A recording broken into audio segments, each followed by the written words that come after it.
Hello YouTube viewers. Hey, welcome back. Dr. Bob's Garage. What we're doing today is the interior of my 1987 Jeep J-20. We're going to go inside. We're going to clean up the floor. We're going to reinstall some carpeting. But we're going to coat the floor first because it is, well, in New England terms, it's a great floor. Everywhere else, it's kind of a mess. Let's take a look. So this floor, as you can see, has rust, but unlike most of the rust that we get here up in the Northeast, this rust hasn't penetrated all the way through in most places.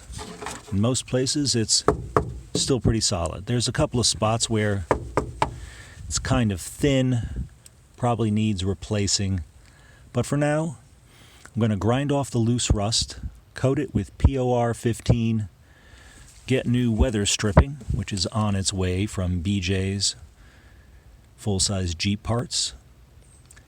Do some seam sealing along those parts that have been exposed by the old seam sealer cracking and coming off. And then once all that's done, I can put the carpet, which I already took out and cleaned up, can put it back in. First step though, got to unbolt this seat. Big old bench seat. It's only 4 bolts though, and I've already done it before, so the bolts I know come loose. So let's get to it. All right, I've unbolted the seat. It only takes 4 bolts, 2 on each side. Actually 2 bolts and 2 nuts. The front of the brackets for the seats are bolted down to studs that stick out of the floor. So it's loose, and with the coronavirus and social distancing, I don't have any helpers. So I just have to wiggle it out on my own. Not too bad. Bulky, awkward, but manageable. Let me come around the other side. Just kind of walk it out on its legs.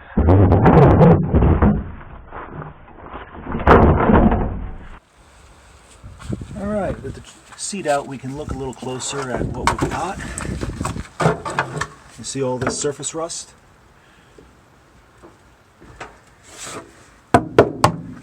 It's still pretty solid. There's one spot right there, sounds kind of dead.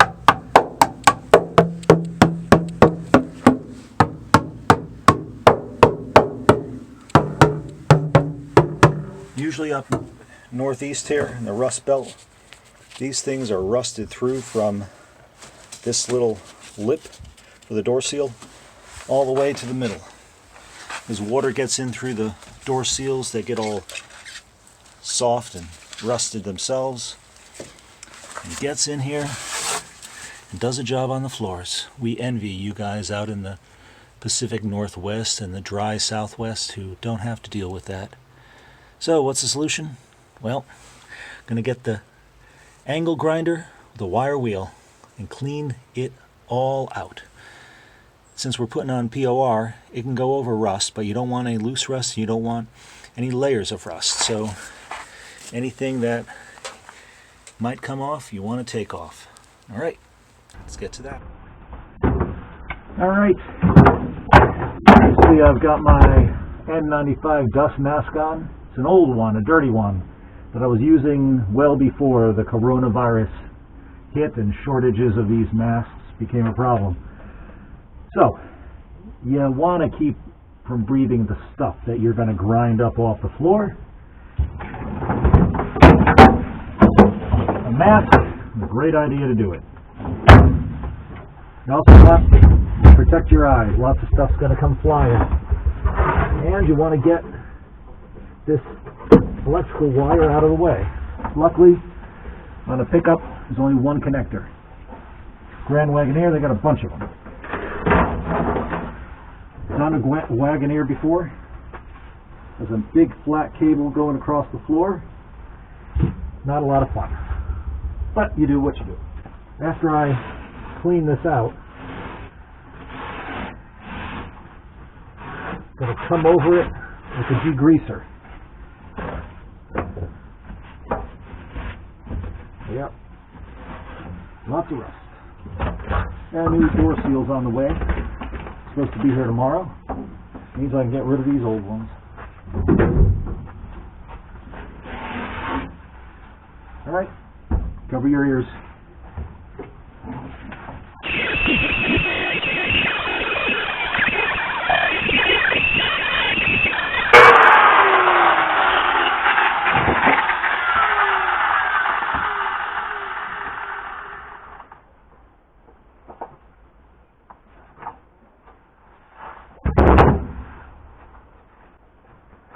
One body plug over here.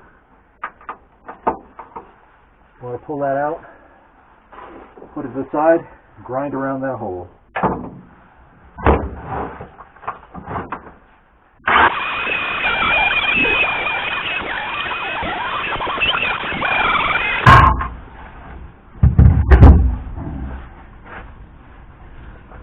All right, first assessment. A few more pinholes popped up. Not unexpected. A lot of dust flying. You see why you want a protective mask. Don't want to be breathing this in. But overall, a couple pinholes. I could cut out this metal, weld it in, weld in a new piece. But for now, it's going to clean this up. Patch the holes with some sealer, which will keep water from coming up. Got to go back over some of these spots that are rusted. Get them a bit better. Then it'll be time to clean it out with degreaser.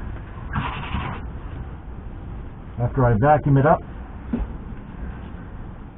And then put on the POR-15 after that all dries. Probably another day. Let's continue.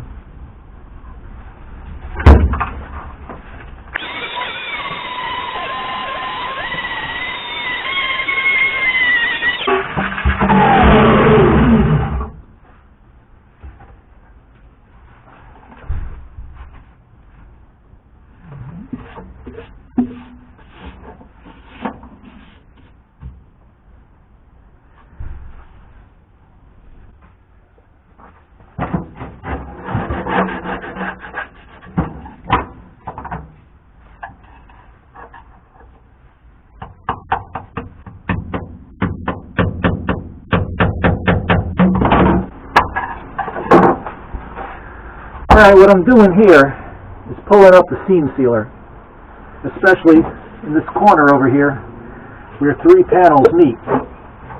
Jeep sealed everything up by just slapping on some seam sealer. They didn't weld it all together, it was just spot welded. So in between the spot welds, the way they sealed it up was to slather some seam sealer on. You can see it all over here around the transmission tunnel cover.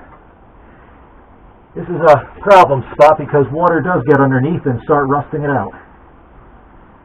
So, you got to get in there, usually a putty knife, the right tool, a hammer,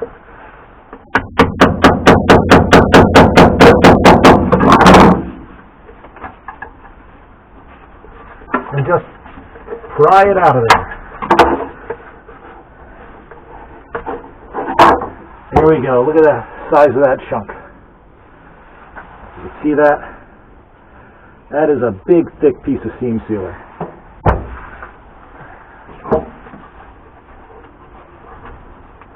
Underneath that, rust. At least it's surface rust for now.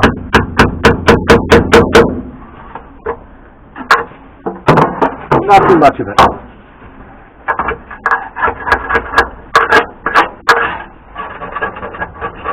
I suppose guys from the drier areas will be horrified to see this kind of rust, but I'm actually very pleased that it's only that much. Usually, that's a hole. All right.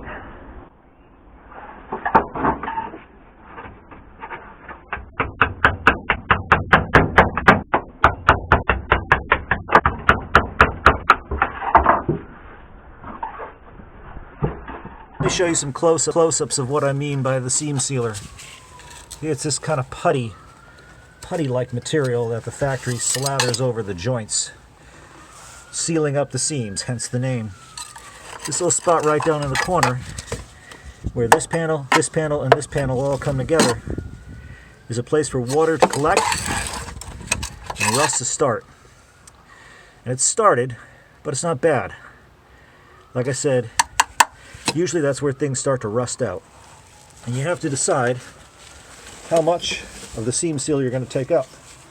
You want to take it up until you no longer find rust. Finding a bit of rust under here. So, how far does that go? Well, it keeps going. So it'd be in my best interest to continue taking up the seam sealer until I come to metal that's not rusted, which in this truck could be quite a ways away. There's some rust, but again, surface rust. It's not corroded through like it usually is in these parts. So I'll go along with this chisel, go along, cutting through the putty, prying it up, using a hammer on it, using this putty knife as a kind of chisel. Just pull up the seam sealer till there's no more rust. I'll cover that with POR-15 and then POR-15 seam sealer for that and for all these little pinholes that are popping up in the metal. Like I said, lots of people would be horrified at the condition of this floor. As a New Englander, I'm rather pleased that all I have are some pinholes. I lucked out. Eventually, I'll have to weld in some new metal, but I don't have to do that today. Let's get cleaning up more. Okay, my truck gets to be a little object lesson. I did not think that the passenger side floorboard was that bad. After all, look at that. Unheard of for a New England truck to be that solid. So I just wire wheeled a bit of the surface rust in some spots and saw a tiny little bit poking out from under the seam sealer up front in that corner I told you about. So I pulled it back, and I'm glad I did. Let's look at that. It even started rusting through. So I'm going to arrest this with some POR-15, but look how thick that seam sealer is put on at the factory. That's a good 1/4 inch, 3/8 of an inch of seam sealer, sealing in moisture. It's not great seam sealer. So, if you are cleaning and painting over the rust on your floors in your full-size Jeep, it's worth your while to poke over in the corners of the footwells where that seam sealer is very thick, where it may very well have failed. Alright, let's review the condition of the floor of my 1987 Jeep J-20. For a New England car, remarkably solid, but as you can see, there's a number of pinholes. Well, those will probably have to be, well, I'll probably have to weld in a piece of floor eventually, but not today. I don't have serious rust through in the corner where that seam sealer builds up. My kickboard here is in good shape. This body plug actually has a defined hole. It's not just rusted out around it. Rough floor, but solid. And to get under the seat, solid. Solid. Look at that.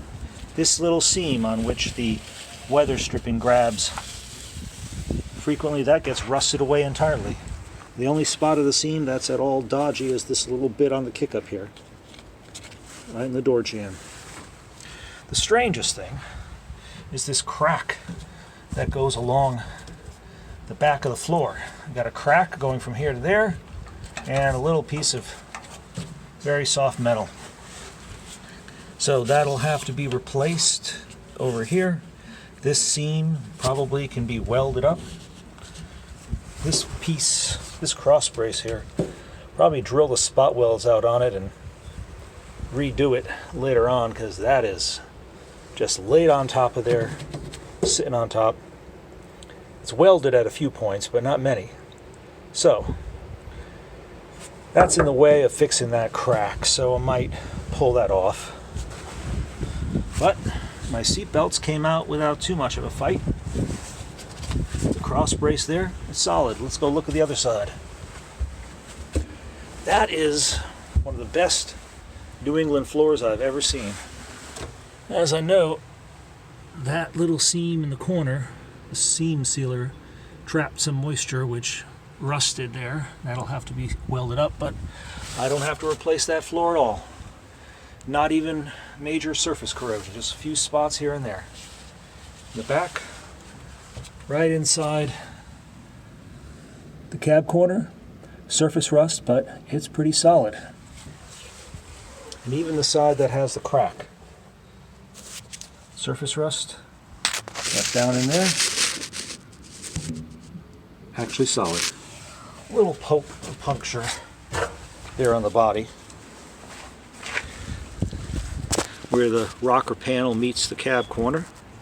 Little surface rust there, and that can be welded up. Tiny little patch panel, but usually this is gone. That's usually gone. Look at that. This is the worst of the rust that I had in the door jambs. And that's it.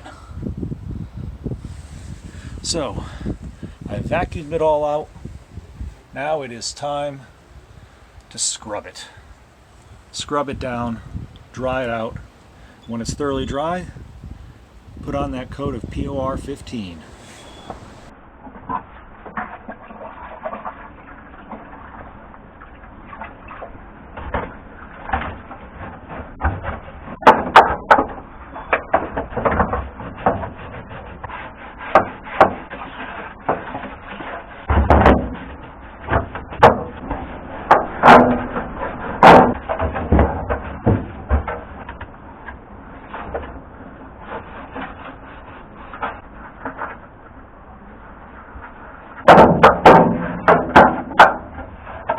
Okay, here we are. Time to put down the POR-15 on my Jeep J-20's floors. As you saw, I've cleaned them and scraped off the loose rust. And now it's time to put POR on. Now, POR is not quite like a regular paint in that it really does cover very thoroughly. You put it down in thin coats, and it really does cover. It spreads. Each coat is not very thick in itself, and they say do 2 of them. No reason not to believe them. Do 2 coats, about 2 hours apart. And note, just a little bit on my brush. I'm not trying to dab it on thick, but I am using the tip of the brush to spread it. And it spreads quite far. See how it's covering? And this is the technique I've found works best. Not a lot of pressure. You don't want to brush it off the surface. But with the tip of a brush that you don't want to use again, because once you get POR-15 on your brush, you're not going to clean it off. Back and forth over this rough, rusted surface, and the bristles will just push the POR-15 into all those little pores caused by the rust.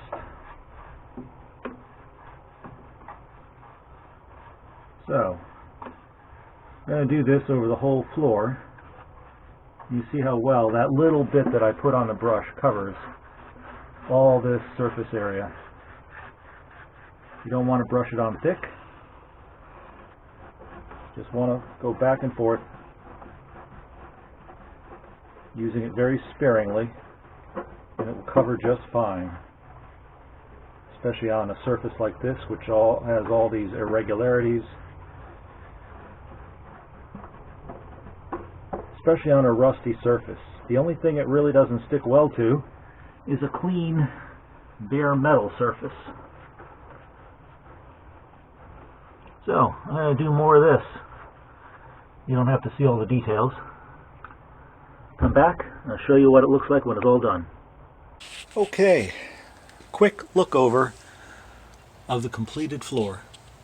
I put 2 coats of the paint over rust POR-15 on it. It's still a little tacky, but you can see it covered well. There's a few pinholes.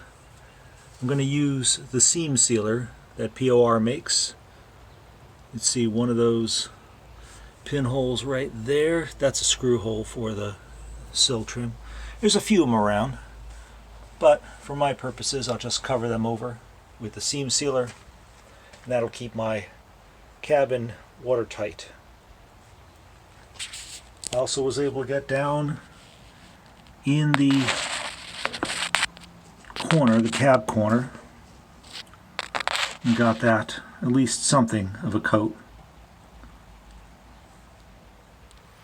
That's a pretty solid floor for a New England truck. I know I keep saying that, but it's just amazing that there's that much floor left. Usually the floors are gone from the door sills to 6 inches in, and the rockers are no better. This one, that's why I got this truck. I don't have to do a ton of work to it. It's worth waiting for the right one. Now, next point of business is going to be replacing the weather stripping around the doors. Here's the old weather stripping. And you can see rust gets at the little metal clips that keep it tight against the little lip, and water gets underneath it and causes the floor to rust out even more. I just got in the mail today a new set. Look at that, look at that. Nice tight grip it's going to make on that lip around the door, and that should keep water out. So I'm going to let that POR-15 dry a little bit longer. It's supposed to rain tomorrow. I'll put that seal around the door tonight. It's going to be tight, but close the doors and hopefully keep the water out, or keep the majority of the water out.